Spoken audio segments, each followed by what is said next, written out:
Welcome, everybody, to this week's episode of Ghostlight. I am joined by one of my good friends, Ron Román-Meléndez. This is a podcast about the intersection of creative living and the practical realities of being an artist. Ron, welcome. What's up? What's up? Well, Ron, I wanted to have you on because you are one of my favorite storytellers, and you have worked professionally for the last 14 years at some of the absolute best theaters in the country, American Players Theater, Alabama Shakespeare Festival. You're currently at the American Shakespeare Center working on As You Like It and Our Town. And I wanted to focus the conversation on story. So I wanted to start out with a quote that I recently heard from Philip Pullman, that after nourishment, shelter, and companionship, stories are the thing we need most in the world. And my question to you is, do you think that's true? And if so, why do we need stories so much? Oh man, I think that we as human beings, as a species, I think that's true. I think we exist in a society where that is absolutely not true. Unfortunately, uh, I think stories are the way that we make sense of the world around us, right?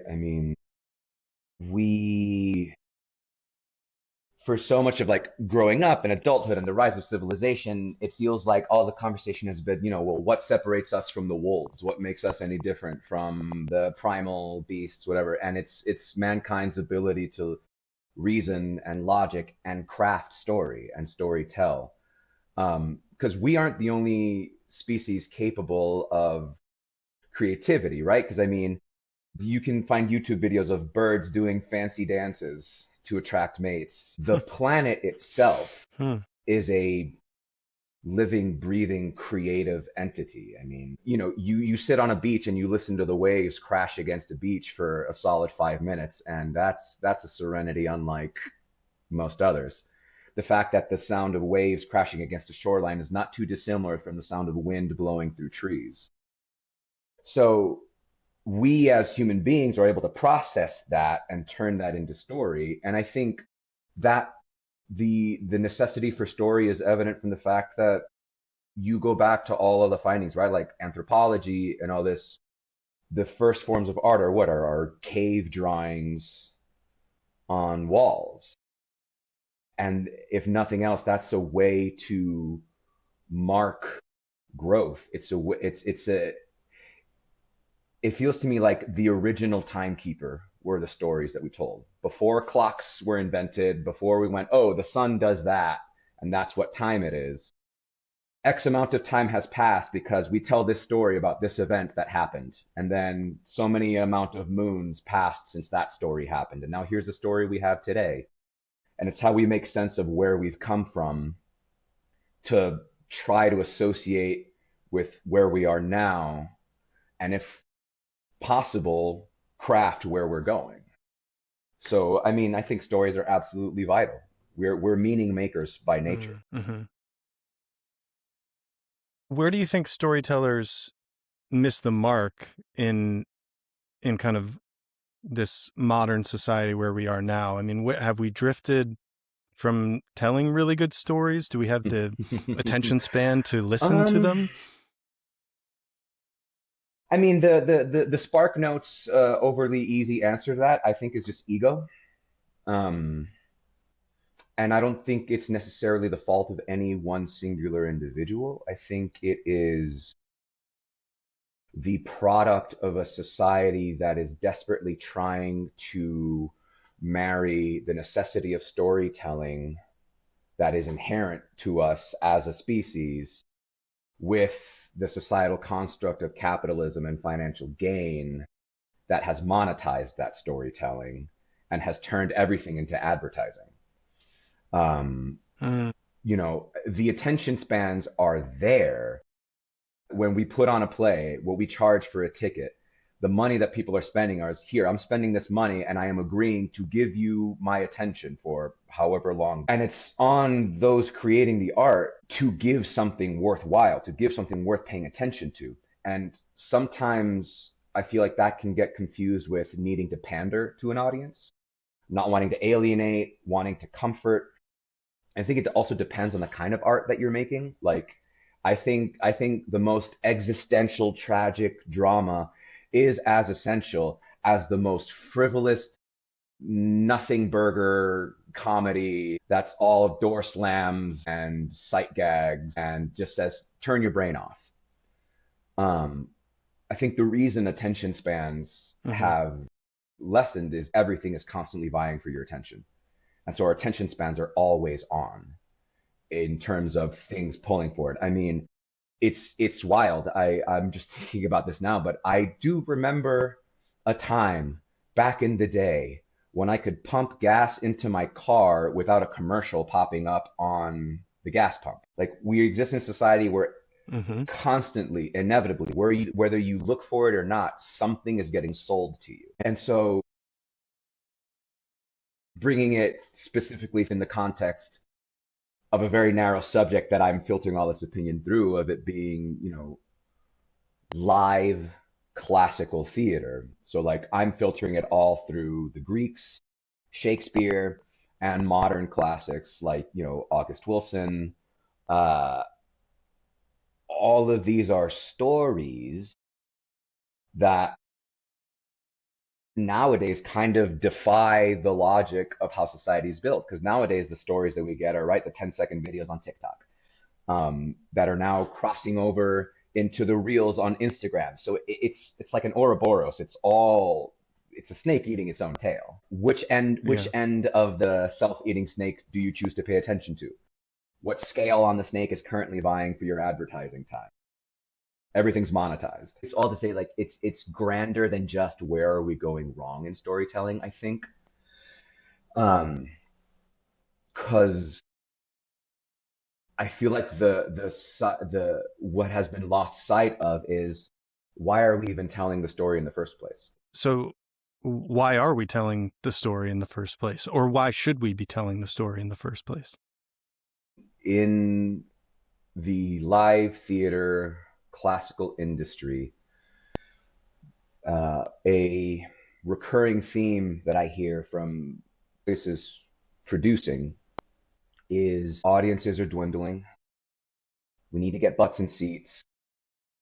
We also want to foster new audiences, but we also can't alienate the donor base.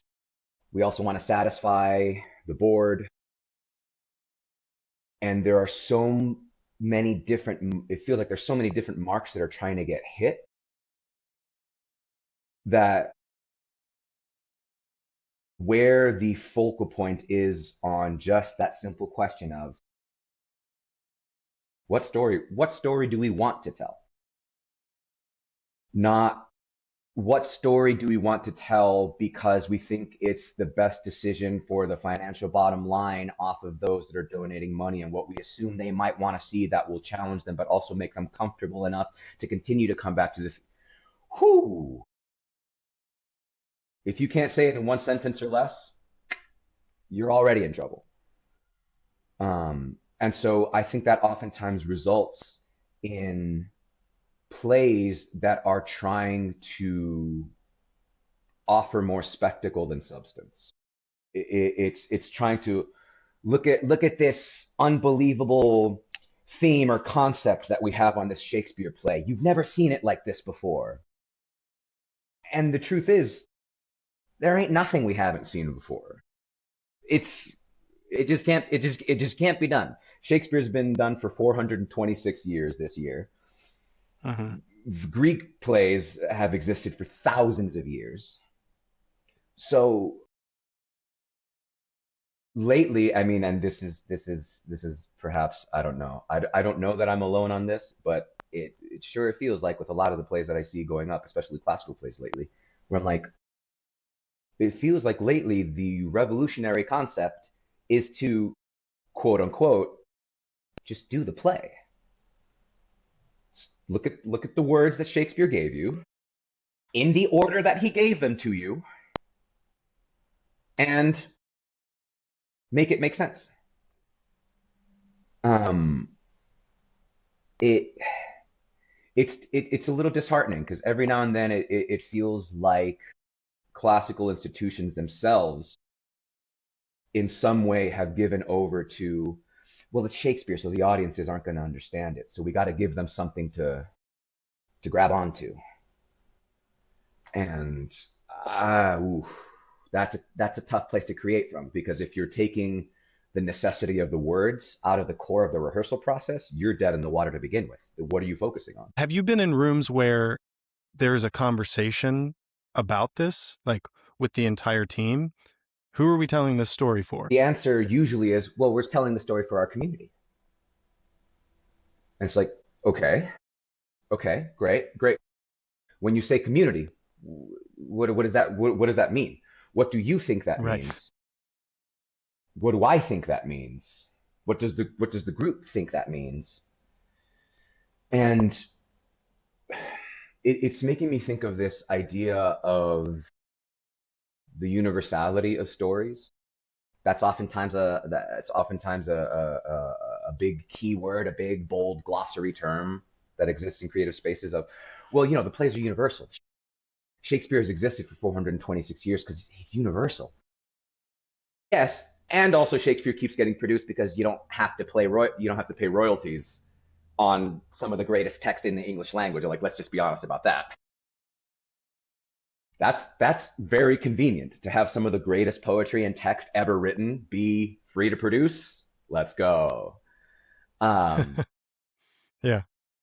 so that means that all the money you're getting that gets thrown at those productions goes to concept, usually, because oftentimes the actors are getting paid as little as is legally allowed. Um, which, like, you know, capitalism, hooray. When the conversation of universality comes up, I mean, I find it fascinating. We're about to start on Our Town. This will be my third time doing Our Town, and that is a play that absolutely hits the universality conversation. It's universal. It fully encapsulates every walk of life that's represented. I have certain opinions about what that means because I was born and raised in a United States colony. Growing up in a colonized mindset and having in the last couple of years worked really hard to realize how that has benefited me and done me immense harm has altered how I interact with the world and has altered what community means to me, what I thought it was supposed to mean, how I thought it manifested, versus now how it feels to me it actually manifests.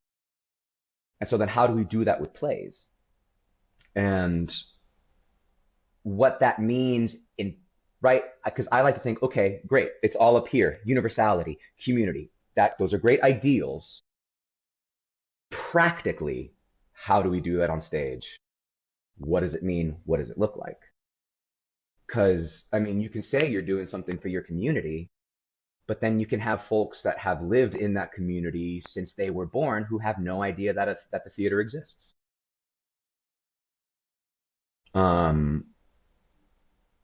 Or who you don't know. And so you're assuming that because you're putting this concept on a Shakespeare play, that the Shakespeare play will speak more to the community than the original Shakespeare play would have in the first place. What I mean by that is, like, you know, I think of how many Romeo and Juliets are, no, this one is set in Appalachia or in like an urban setting to really highlight racial disparity and how the violence that's generational, we all suffer from it. Okay, okay, cool, cool, cool, cool, cool, cool, cool, cool, cool, cool, cool, cool. You're doing all, but if you're trying to add that onto the play to say that it speaks to it more doing that, is the implication then that the play doesn't have those themes to begin with? Because it feels like we rarely start with the core of the text. Because we all assume that we know Romeo and Juliet, right? That's the assumption. You talk Romeo and Juliet, great, two households, both alike in dignity. In Fair Verona, where we lay our scene, these two star-crossed lovers are going to fall in love at first sight. And then in one of the most iconic scenes in all of theater, they'll both take their lives at the end of the play. Cool. Okay. What's the actual story? What happens scene to scene, syllable to syllable? Not what we know the story to be because we've seen Romeo and Juliet a million times, but what's the actual story of the play? And let's not try to add bells and whistles onto it to make it attractive. The play is good. The interpersonal relationships are there. And it's hard for me to really remember the last time that a full rehearsal process was beginning to end. What's the story on the page? As opposed to, well, people will understand that. Let's make it fun. Do a bit. No, let's have music come in here. No one's going to get that line, so let's just cut it. Okay, great. Because also, yeah, I mean, a play that's written 426 years ago, not every verse line is going to hit or make sense. I mean, this also may be controversial to say, but not every single one of Shakespeare's plays is brilliant. There's beautiful poetry in all of them, but some of them kind of suck, in my opinion. I guess that's my really long way of getting back to that point of like, what's the focus? Why has a group of artists been assembled? Why has a group of artists been gathered? And why are they getting paid to memorize these words and put them on a stage? What is the purpose of doing that? Is it to entertain? Something entertaining means that it has engaged your attention. And that can come in a multitude of ways. What needs to make sense are the words. The rest will follow. So let's shift to process then. Like in Ron Román-Meléndez' Perfect World, tell me about how we go from, what happens sequentially to go from we don't have a play to we're opening.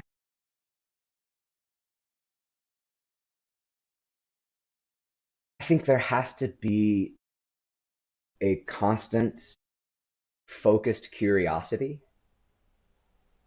In my opinion, right, I have never directed, so I don't know. But lately I've realized I have so many dang opinions on the thing. Maybe I do need to dip my feet into it. But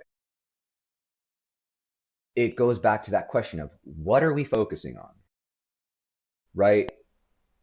Let's stick on a play that I'm not currently doing because I don't want to make it sound at all like I'm commenting on the process that I'm on now. Just in general, we're doing another Romeo and Juliet. Cool. Okay. Just saying we're doing Romeo and Juliet, some assumptions can already be made of like, and this play is important for the community to watch. Okay. Why? Why?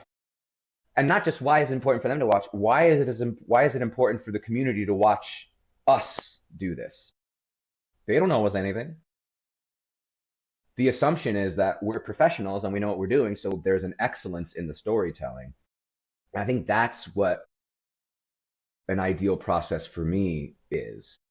It's not, well, let's block the scene and get all the bells and whistles in order to make it flashy and make sure we entertain them so that they don't get bored by the time we hit intermission and that it brings them back. And so that by the time the play is done, we gave them a flashy show. It's like, well, okay, but are we pursuing textual excellence? Are we pursuing excellence in the craft of storytelling, of meaning making, of performing poetry on a stage? Because it feels like there's a dissonance between how I learned this industry is supposed to work in my programs, right? Like my undergraduate degree is in theater. I have a Master of Fine Arts in classical acting. Great. And those institutions taught me a certain mindset on what it is to be a collaborative performer in the room, what it is to analyze text, what it is to take, if I profane with my unworthiest hand this holy shrine, the gentle sin is this, my lips to blushing pilgrims ready stand to smooth that rough touch with a tender kiss. Wow, that sounds nice. What the hell does that even mean? And there's an emotional heartbeat to it all. And I feel like sometimes processes get distracted from the emotional core of a thing in pursuit of an assigned response that is desired to the moment. You know, like, oh, well, no, no, no, this moment needs to feel this way. It's like, well, we actually don't have power over how people feel. We can suggest. Movies do it all the time. Good Lord, Pixar knows how to do this beautifully. Look at the first 10 minutes of Up. With just music can suggest how you should feel. Absolutely. Music has that power. The language of Shakespeare, the musicality of Shakespeare engages that same response, but it's a completely different medium, right? Because it's verbal. It's not just like this. How do you, and right, this is where excellence in pursuit of storytelling comes in. How do you make, if I profane with my unworthiest hand this holy shrine, the gentle sin is this? How do you make that swell the way a cello swells? And the way a cello swells is different from the way a trumpet swells, is different from the way a djembe swells, is different from, right? All these different instruments, all these different colors, all these different possibilities. And that's a practice that the actor themselves has to, that's work that an actor has to do, right? To decide what those notes are, what those flavors are. But then oftentimes I feel like we get into process and I can't tell what's being focused on. Like, are we focusing on the musicality of language and the storytelling that's there? Or are we assuming that just because the words are being said, the story is taken care of? So what we're actually worrying about more is how we can add stuff to the text to make it make sense. It sounds to me like what you're saying is we don't fundamentally trust that the play is good, that the words are good. And it also sounds to me like you're saying we don't focus on the craft of acting in such a way that we are working on our instrument as performers to rise to the level that that text that we already don't trust is asking us to. Is that accurate? Yeah, yeah, I'd agree with that. I'd say that. I think it's a great way of putting it. And it's not a, and please don't misunderstand. This isn't me going, I have figured it out and I understand it and nowhere does it anymore. That's not it in the least. Because I constantly am standing on stage and being like, what, how, huh? Like lines will come out of my mouth and I'm like, nope, nope. The text beat me on that one. How can I get that better though? How can I do less? Because I find myself oftentimes approaching a chunk of text, and the first thing I'll do to make it make sense is, oh, well, on this line, I'll make that thing this image, and I'll take it to that thing. And then I'll run across the stage and I'll do this at that moment to show that they're two different ideas. And then I'm going to come up stage and inflect my voice this way, and I'm going to move my hands this way to really have that idea land. And the challenge, the dare of it, I'm realizing, because it's also an impossibly vulnerable thing, is okay, that's the first go of it. That's the first run. We're making it make sense. Now, how can I do cartwheels around the stage while standing still and letting the language do cartwheels, letting people's imagination fill the gaps, and trusting that the text itself, the way it's crafted, the way it's arranged, is powerful enough to hold that attention so that conversely, rather than all energy and then make it fit that, what if I start small And then the moments where the extra zhuzh is needed, the extra physicality or the personification is needed, will reveal itself through simplicity.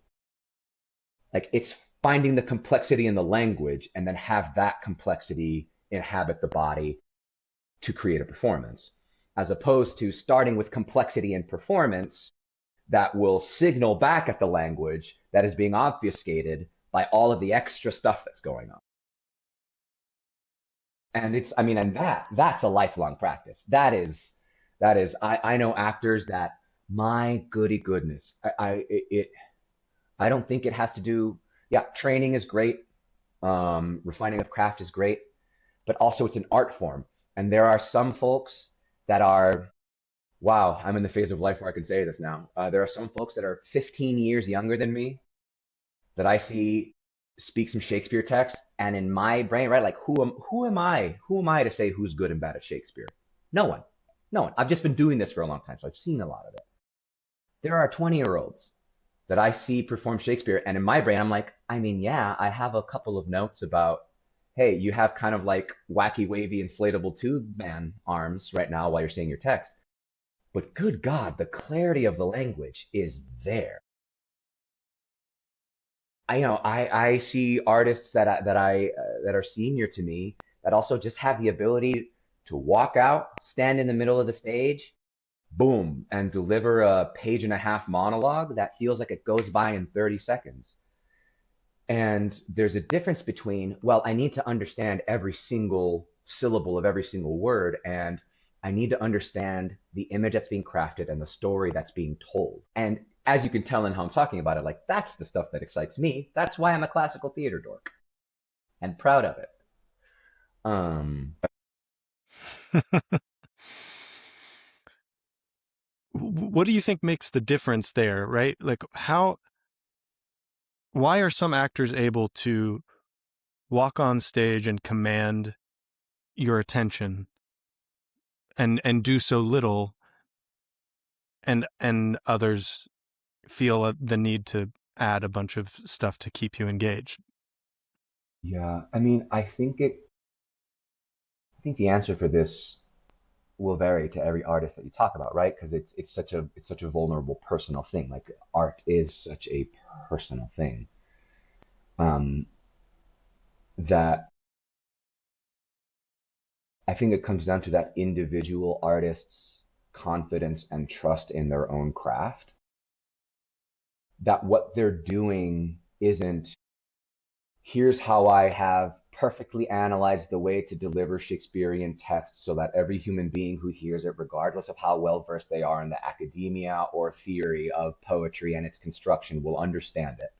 That's, oh boy, that's a PhD thesis in performance. That's not a performance. I think actors that are able to do that have just found a way to associate with the text in a way that makes them feel vulnerable, and that they aren't afraid to share that vulnerability with the room that they are in. And I think that's the difference.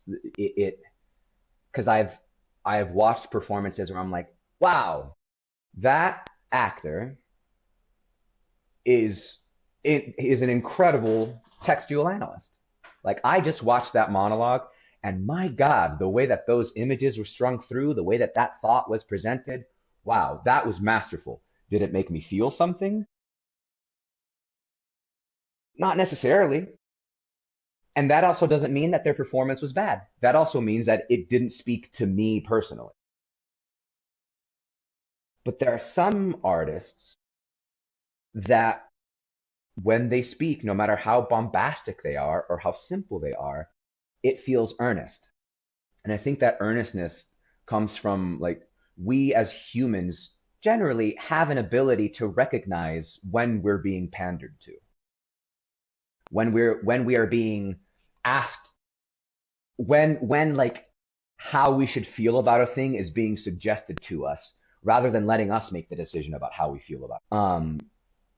Because when you do that, we get we what we are then, I think, in our hearts and minds, the question we're wrestling with is, well, am I going to say yes to the not in the pejorative sense of the word, the manipulation, the emotional manipulation. Like, am I going to buy into this, or am I going to not buy into this? Versus, wow, I'm just leaning into a very good story, and however I feel about leaning into that story, that's up to me. But that storyteller is not telling me how to feel about a thing. They are just presenting a story. Um,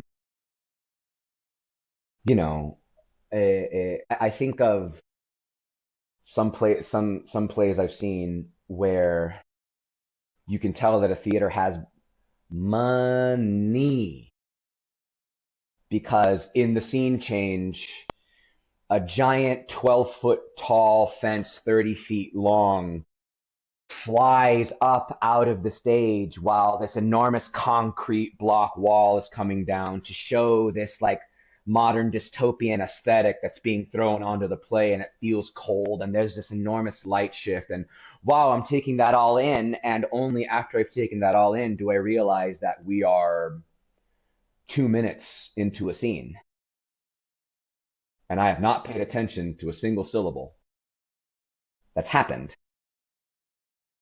But it's, another production of Othello or another production of Merchant of Venice.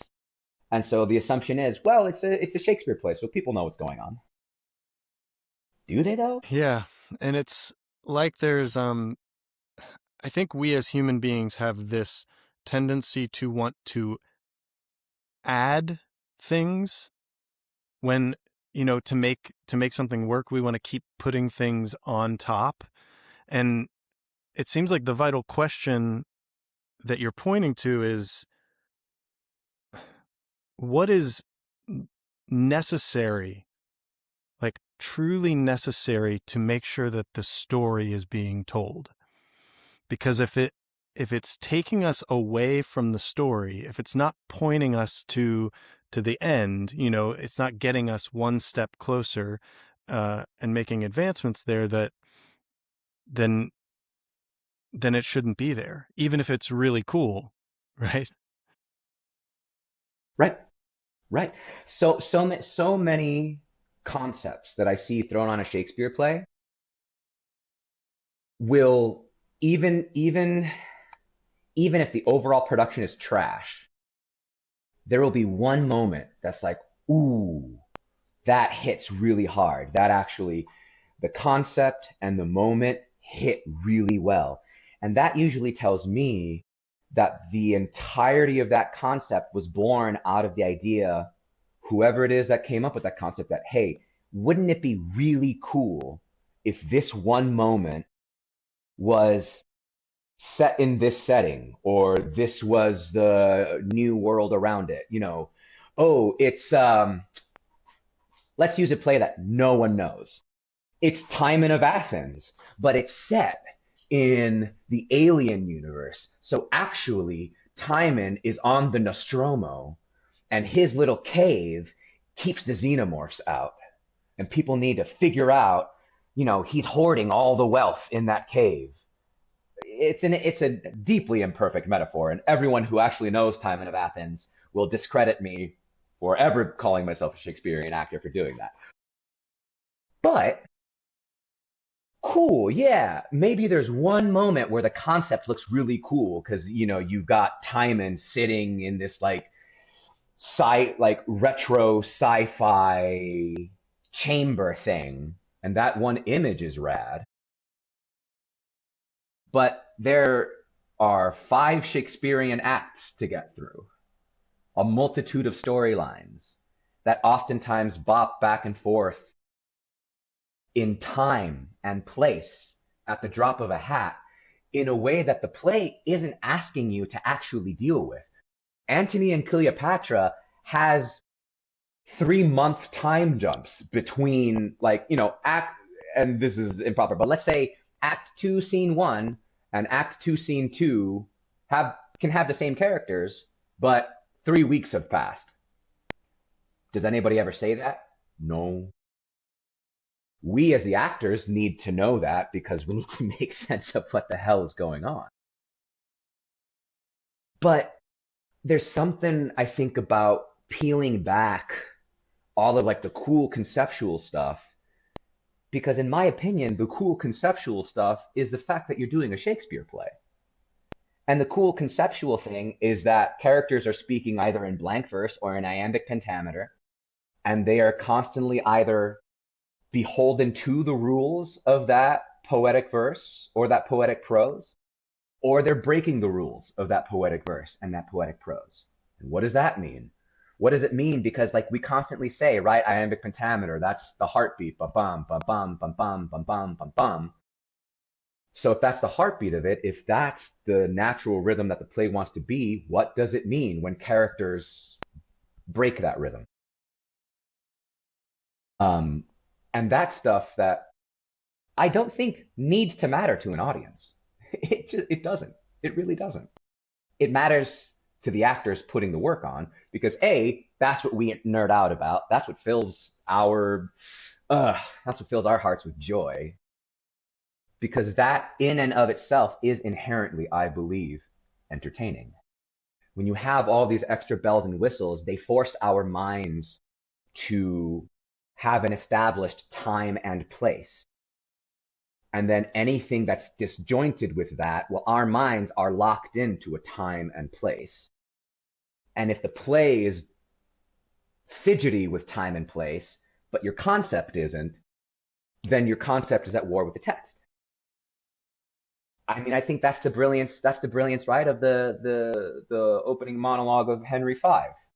It is your mind that must deck our kings, and that's it. It's imagination and performing these plays in a society that is actively trying to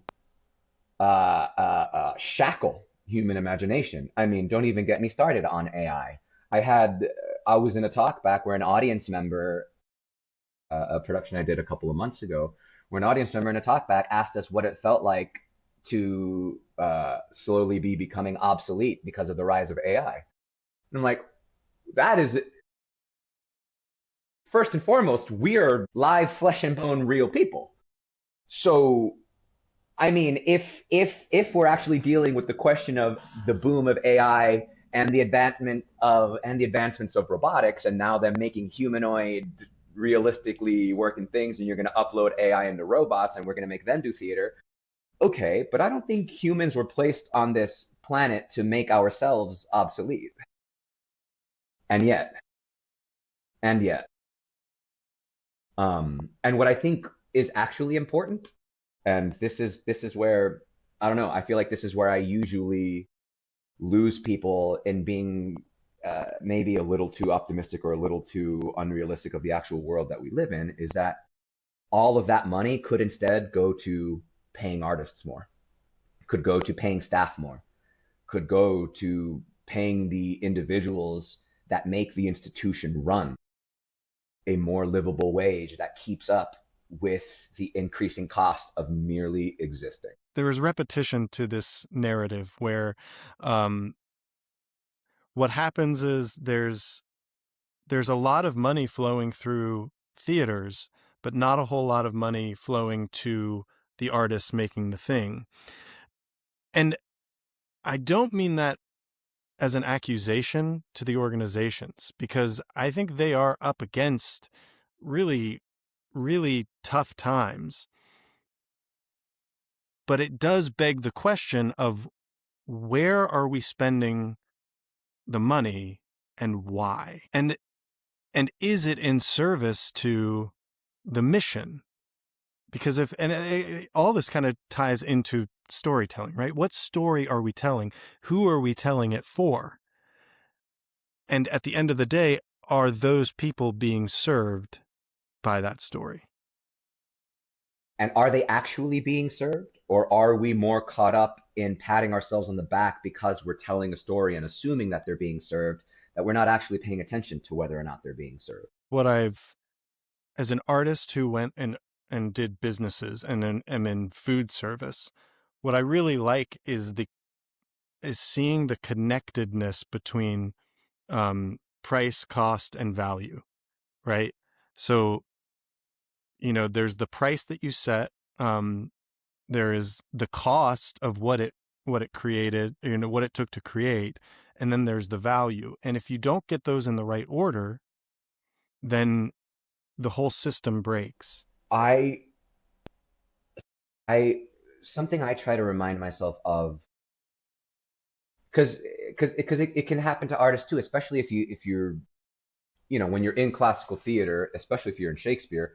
There are only so many plays that Shakespeare wrote. There are only so many plays of Shakespeare's that institutions are willing to produce.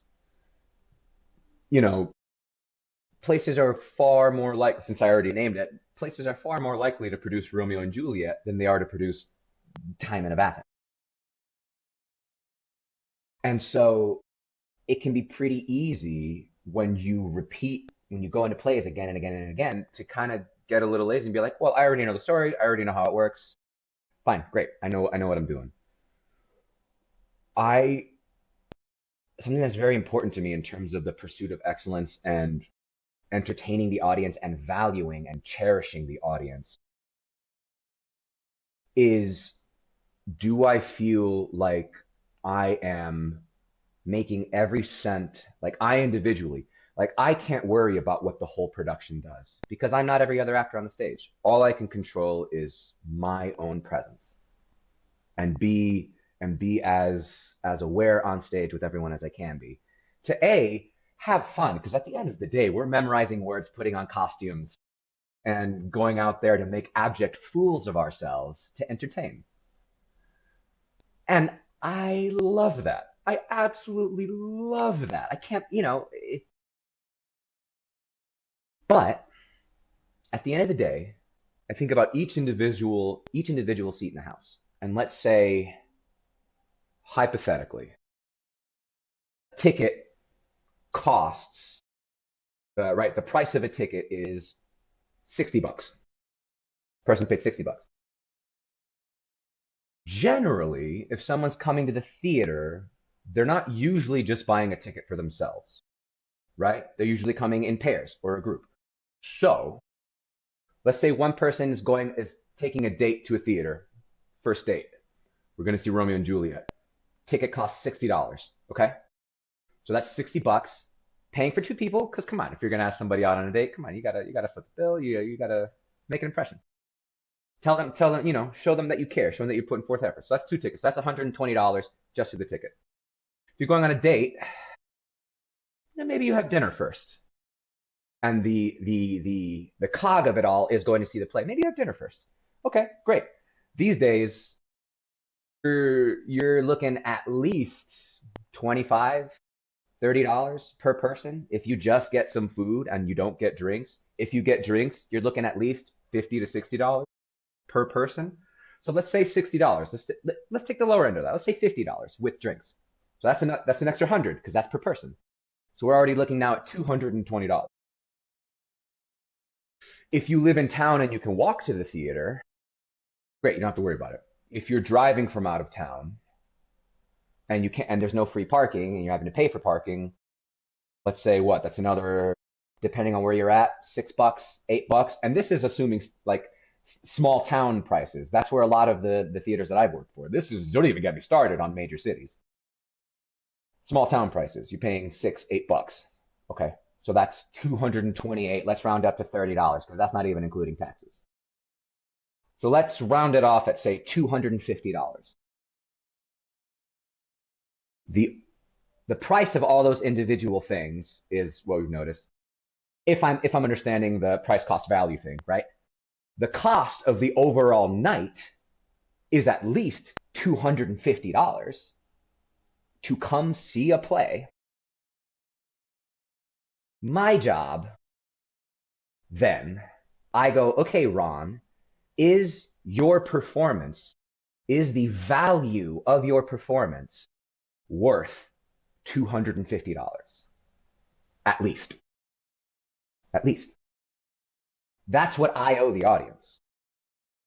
Because they chose to plan their evening around getting dressed up, doing the horrific thing in today's day and age, which is leaving your house to be around other people.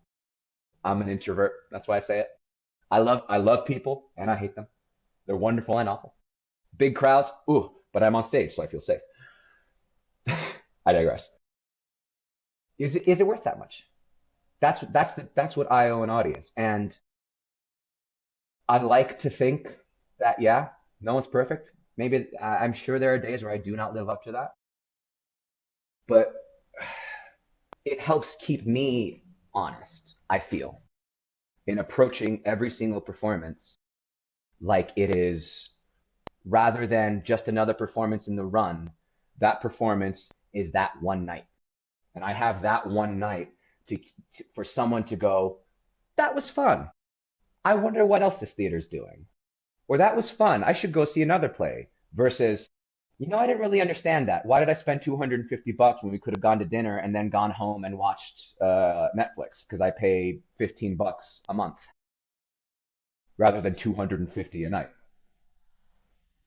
That's what came up for me, Ron, is we've got to figure out why people should come to the theater and spend that money when they've already bought the Netflix subscription and can watch, the Hollywood actors perform on their big screen TV on their couch in the comfort of their own home. And I think if we don't have an answer to that question, then we're in trouble, right? Yeah. Or if we don't have an answer to that question, the next important step is to not even find an answer, but even just deal with the question and have the pursuit of finding the answer be the guiding principle. Because that's the other thing. Like as you mentioned, like we can watch Hollywood A-listers because it's not that the arts aren't.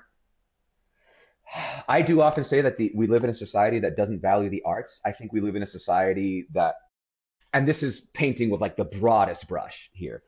We live in a society that values celebrity, that values the pomp and circumstance of celebrity, because we see it in the fact that a lot of like the trend lately is not, hey, come see this new production of Shakespeare or come see this new play, but come watch this A-list celebrity be in the play.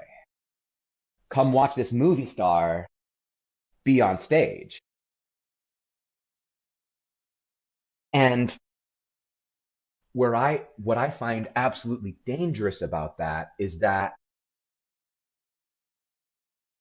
an equivocation is made that because this massive talent is in a play, automatically that play is good, right? Because no one wants to admit, and I'm talking about Broadway here, but no one wants to admit that they paid a couple $100 to watch a bad play. Like, no one wants that egg on their face. Or really, they paid multiple hundreds of dollars because they wanted to be in the same room as a celebrity, and they weren't really concerned with what the play was in the first place. Nope. Nope. Um, and so I constantly find myself wondering where where do we sometimes, or with the best of intentions in a production, stop at good enough versus pursuing excellence. Like, oh, I'm happy with that. It's good. It's good. I'm happy with that. It's good. Okay. I don't know that value, I don't know that good is a valuation of $250 for me. Because I mean, the reality of it is, this is the industry that I've made my life off of, and I can't afford to go see theater. I can only usually ever watch a play if I have a friend that's somehow associated with the production, and they can get me a deeply discounted ticket, or ideally a ticket for free. And even then, sometimes I'm sitting in plays and I'm like, I know that this ticket costs me $0, and I'm thinking about walking out at intermission.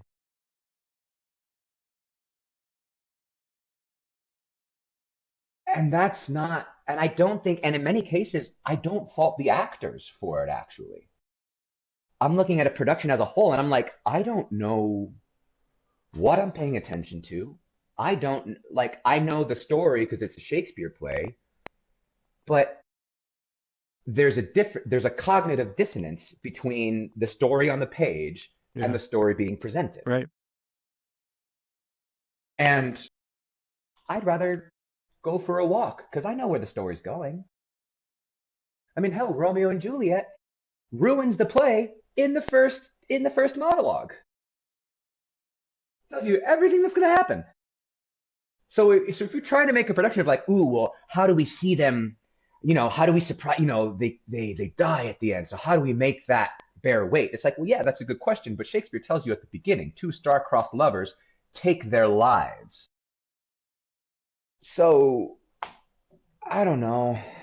I don't know. We don't need to fool an audience into caring and then being surprised when it happens. We need to hook their attention enough to see how the hell we got there.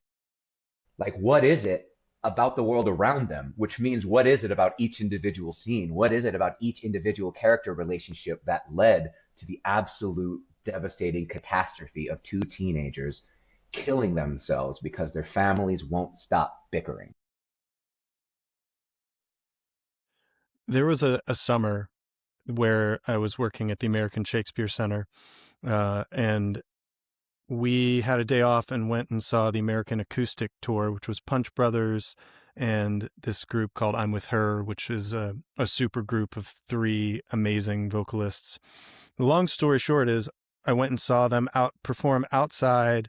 They did it all around one microphone. So they sort of mixed themselves by moving closer or further away from the microphone.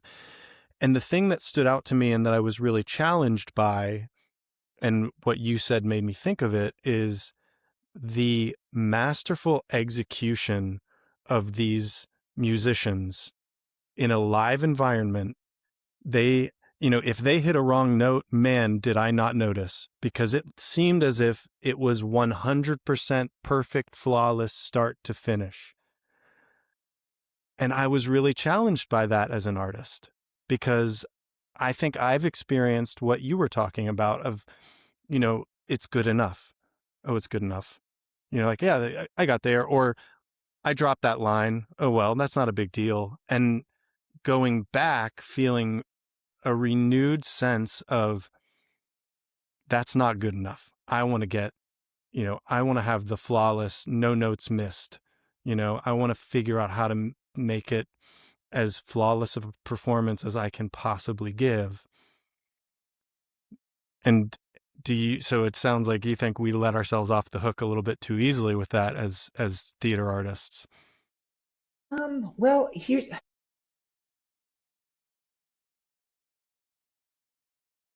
I don't I don't know a single artist. Well, maybe that's actually not true. I know one or two that I have opinions about. But for the most part, I don't know a single artist that doesn't enter a room with absolute hunger to make their performance better. Where sometimes I think we fall short, especially when it comes to classical theater, is that there comes a point where the process of creation becomes beholden to the delivery of a product. And it feels like a disjointment happens in trusting that there is a level of excellence enough on behalf of all the creatives involved, if they are truly creating communally, that the presentation of where we are at in process is good enough. Because if we've used our rehearsal time to really take the time to investigate every single syllable, every single scene, then we're not pursuing how to get the play right. We're pursuing how to tell each moment honestly. And rather than trying to get it right as a wash, if you just pursue each individual moment honestly, by the time you get to the end of the play, hey, we did our best. And ideally, that means that you've told a good story. But we can, it's like being, it's like this paradox of having a myopic vision on the grander scale. It's like, well, we need to make sure the whole thing makes sense. It's like the whole thing will make sense if each individual moment makes sense. Like you don't build a jigsaw puzzle by throwing all the pieces out onto the table, getting the outside done, and then leaving all the rest of the jumbled pieces in the middle and going, well, no, we've got the outside set and it makes sense. And yeah. Look at all the individual pieces in the middle. You got to take each damn piece and find where it goes and how it fits together. Um, and I mean, and again, this is not to say like theaters are getting it wrong, places are getting it wrong. I think it's also a byproduct of the society that we're trying to do this work in. Because I mean, at best, we got what, 3 weeks of rehearsal these days? Two now is kind of more where we're heading towards because it costs money to have artists in rehearsal for that long. And how long are we putting on? Because, right, all of that factors out, which takes us. That's the thing with me. Every conversation will essentially come down to the problem is capitalism. Because like the amount of individuals in positions of power that I know for a fact are making a comfortable six figures that have stood in a room of artists that are being paid bare minimum because we're contract workers, and while also knowing that those that are on staff are not being paid a living wage. A theater I worked for once, a while back, I got to know company management because that's the thing. Art is a communal practice, so it's our duty as artists to get to know everyone we're working with. So I get to know. I try to make it a point to get to know the names of everyone. And at the same institution where I know two of the highest ranking folks in administration are making a comfortable six-figure salary. There are members of their year-round staff that are not only not being paid a living wage, have also been told not to expect cost of living increases because the money at the theater is just too tight and they can't afford it. How I don't know how an individual can square that in something like the arts and theater. Somebody who is comfy telling folk, those that have, telling those that have not, money's tight. Money's tight right now. It's like, yeah, you don't have to tell me money's tight. We know money's tight, but we're also watching where all the waste is going. I've I've seen $2,000 set pieces get scrapped the instant they're put on stage because they don't work. Yeah, what it brought up for me is I do wish there was more transparency. There is, from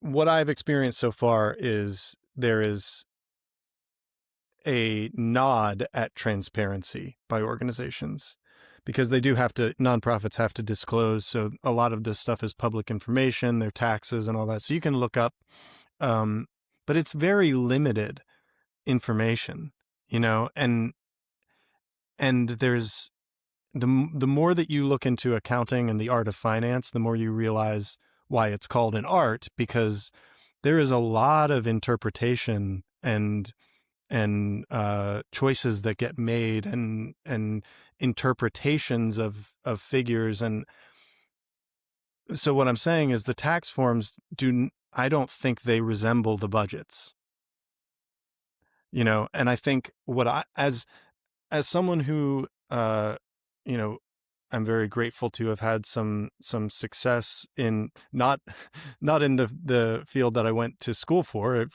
acting and theater, but in a totally different field because I wanted to provide for my family.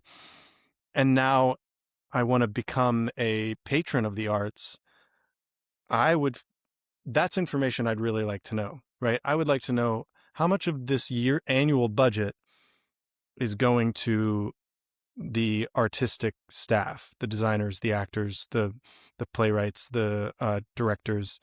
What is that percentage? Because obviously the administration, some of these big organizations, if you're responsible for that much, it's going to command that 6-figure salary.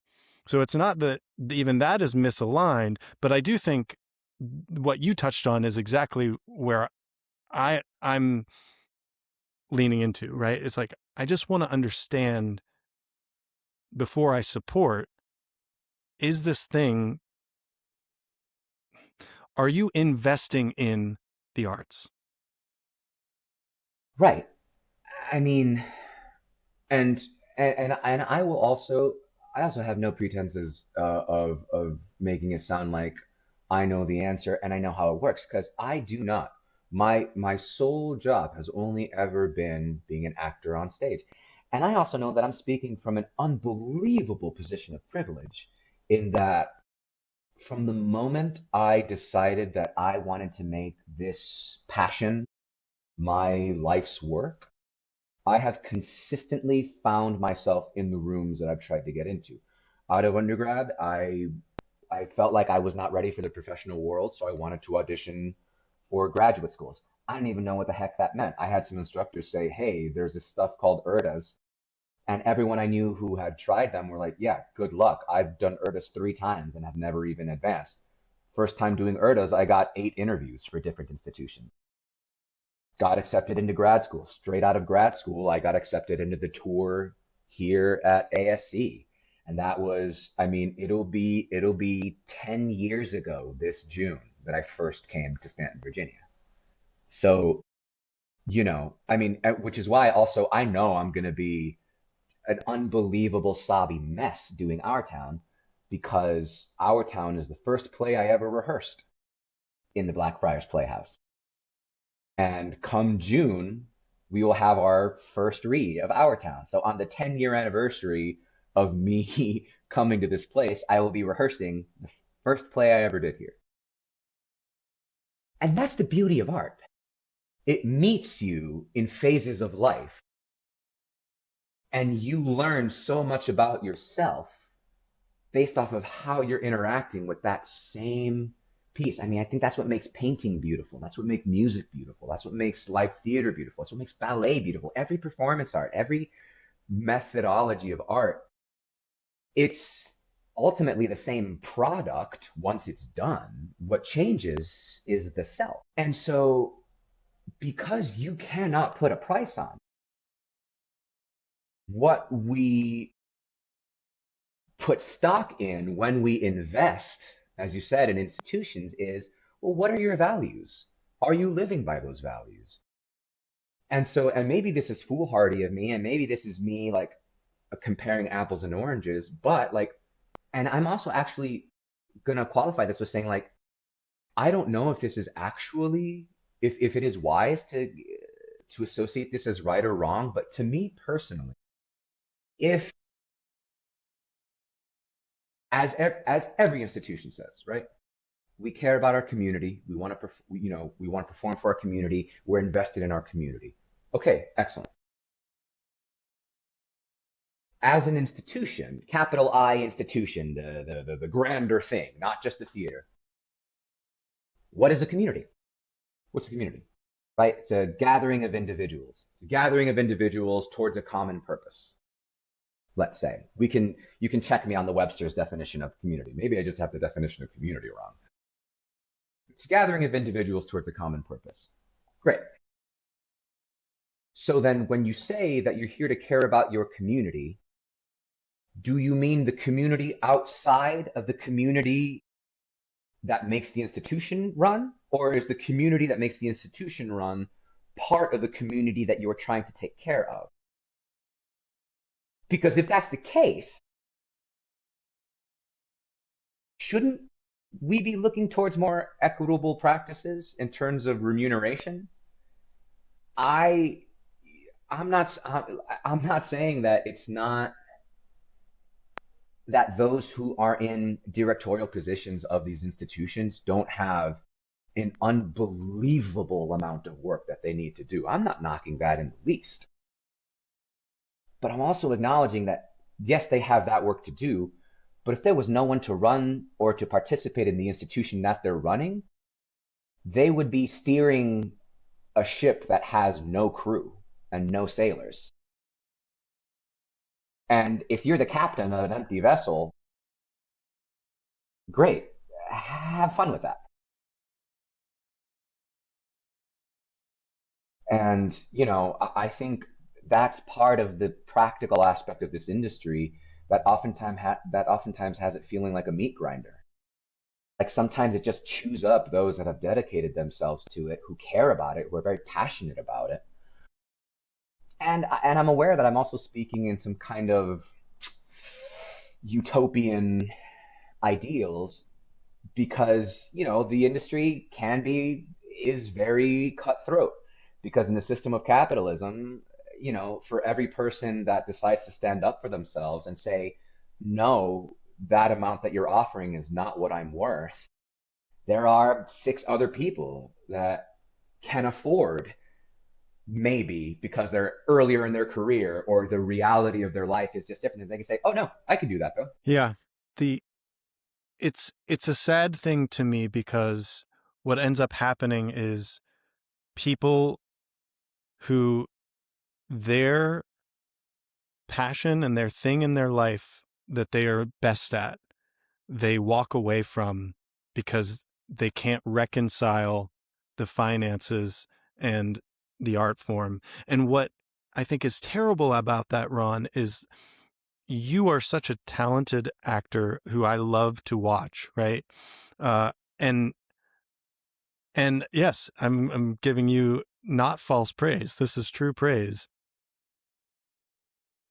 It shouldn't just be Tom Cruise and Javier Bardem and Ryan Gosling, and like technology is uh oftentimes problematic, but one thing that it does really well is it levels the playing field.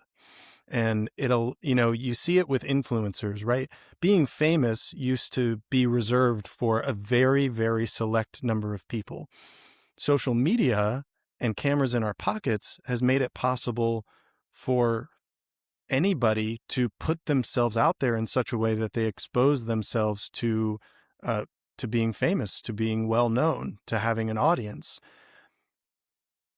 And I think theater needs to lean in to the fact that technology can help to democratize and break down those walls and break down those gatekeepers and make it so that we can build sustainable systems where consumers get to choose not between celebrity performances and movies, but between, okay, I can watch that. That's one avenue, but I could also tune in and watch Ron Román-Meléndez in, the upcoming production of Romeo and Juliet at not the $250 price point. I mean, that's going to be available to me too if I'm in the location where that play is happening and I've got the money and the time. But I think we should open up the access because as an entrepreneur, you're constantly trying to solve the problem in the world that you see. And that's the thing, right? I'm like, man, I would love to see that. Your performances at the American Players Theater, I've never seen them. I'll never get to have seen them. That's like, and that I feel like there's like a loss to me there.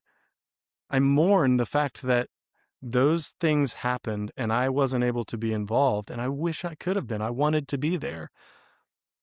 Yeah, I think you're making a good point. I mean, the digital age is such that there is, right, it's too general to say there is no such thing as privacy anymore without a very intentional application of that, because we're in a world where you step outside and there are cameras everywhere between traffic cams that your movement can be tracked, be that digital footprint, IP, any number of things. I'm certain that the Fitbit that I'm wearing sends my location at all times to some server in some place because those are the agreements that we make, right? That's the day and age we live in. So like we're no longer in a world where what happens on the other side of the globe is purely a mystery anymore. Is the oh man, whatever's past that horizon, who knows? And so I love what you're talking about the what is it to make theater accessible? What does that look like? How does it take shape? And not that there is a perfect way to do that, but I also it oftentimes feels like the desire for perfection before implementation prevents the pursuit of of the oh God, what am I even saying? It prevents the pursuit of the opportunity. To put it imperfectly, I don't know. I'm sure when you edit it, you'll make me sound a lot smarter than I actually am.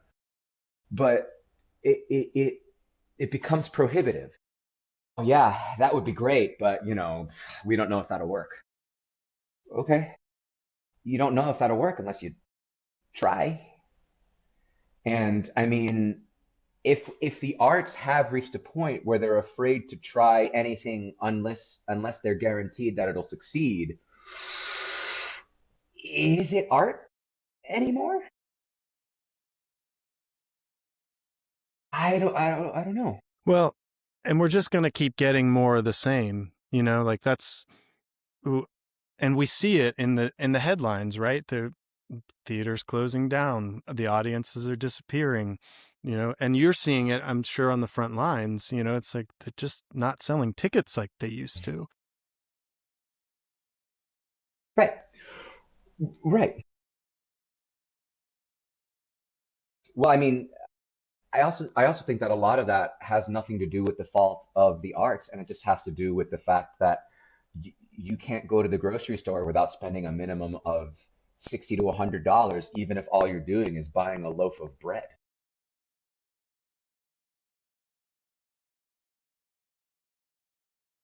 But I don't know, right? I don't know. I'm not a producer of the arts, so I don't know what it is to be in that. But I feel like it should be the responsibility of the arts to respond to the world around it and make itself accessible to the world around it. Because otherwise, what we're really buying into is a classist and elitist version of accessible arts making because it's accessibility defined by those with the most amount with the most means, and those with the most means have a very different definition of accessibility than those with the least amount of means.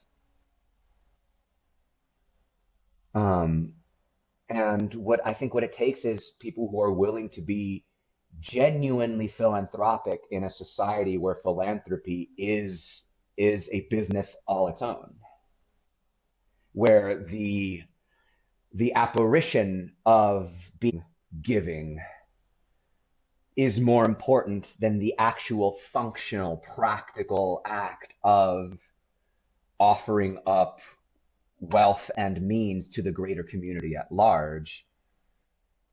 Because I mean, we exist in a country that's owned by 5% of corporations, where folks are shortchanging staff and firing humans en masse to improve profit margins. Because yeah, sure, that's their right as Americans, that's their right as business owners within this society, and they want to have their weddings on that private island in the Caribbean, and they want to buy an extra $22 million yacht to sail around the world to live a life of luxury. And you know what? In the system that we currently have, yeah, they're allowed to do that. And that is their absolute right. But does that not then come at the cost of our basic humanity? In my opinion, yes.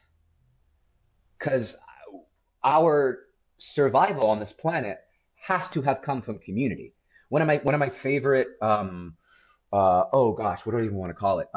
There was an anthropological release that it was, you know, there are some schools of thought that mark that the beginning of civilization was not the industrial boom. The beginning of civilization was not this advanced technology. The beginning of civilization was when skeletal remains, when bones were discovered from ancient civilizations where that had fractures in their bones that healed. Evidence that someone had broken a leg, and society gathered around them, tended to them, allowed them to heal, get back up, and carry on with their lives. Because, right, in the absolute primal wild, outside of technology, outside of all the advancements that we have, right, a broken leg to a wolf or a bear or a deer, that's a death sentence. It's a death sentence. You're done. But as humans, we have the ability to go, no, we can fix that. We can help with that. Oh, you were born with a deformed leg. Here, we can build a thing. I can take this stick and put another stick on top of it. Here you go, Tiny Tim. Here's your crutch. Yeah.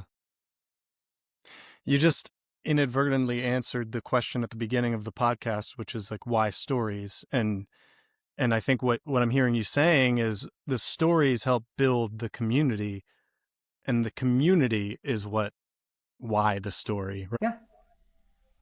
Yep. Because I mean, now, right? I mean, it's imagination. Now I'm envisioning, yeah, that bone had a healed femur. What happened? What happened?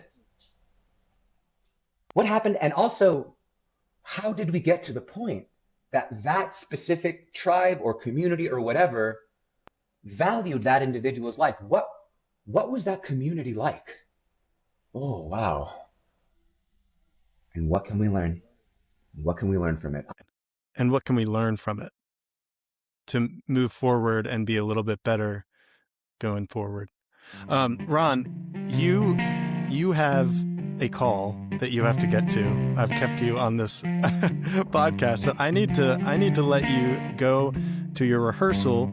And speaking of which, this is a great time to plug the American Shakespeare Center. If you are in or around Virginia, you can go and see Ron this summer in As You Like It at the American Shakespeare Center and Our Town at the American Shakespeare Center. So hit him up and go see a play. Go visit Stanton, and while you're there, go to Remedy Burger and the Green Room. And well, brother, I can't wait to see you on stage very soon. Thank you for joining me today.